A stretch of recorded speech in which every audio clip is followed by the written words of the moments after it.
The $7,500 tax credit for new electric vehicles and the $4,000 credit for used EVs goes away September 30th. Those are the federal exemptions.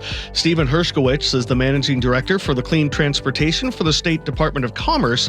He expects the loss of this incentive will hurt EV sales in the short term. There is going to be a bit of a drag on the growth rate that we've seen. So we've already seen the market growth slow down in 2024 into 2025. But it's not just the feds who are getting rid of this exemption. You might not have realized, but Washington also got rid of its tax exemption for EVs earlier this year.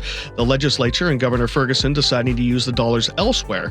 But Hershkowitz says the state's commitment to electric vehicles and clean energy isn't going away. The commitment's still there. The prioritization's still there. These consumer-facing incentives that were quite popular are not, unfortunately, but there's progress being made in terms of making sure that hopefully we can get the incentives back at some point. The state will continue to use funds from the Climate Commitment Act to push clean energy and expand EV charging around the state. In fact, they just opened up another EV charging station over in Colville earlier, I think last week.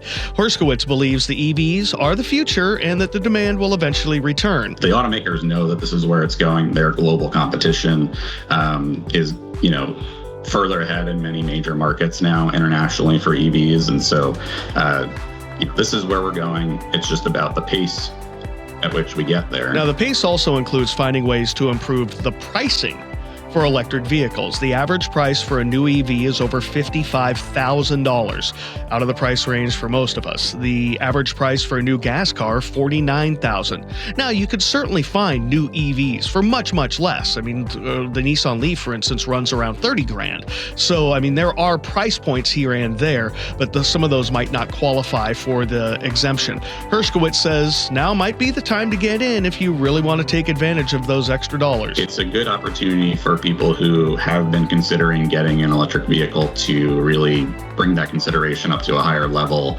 perhaps go into dealerships, test drive, see what the prices are. This could be a good opportunity to get deals depending on which model you're looking at. But expect a lot of company. You won't be the only person trying to squeeze in before the deadline.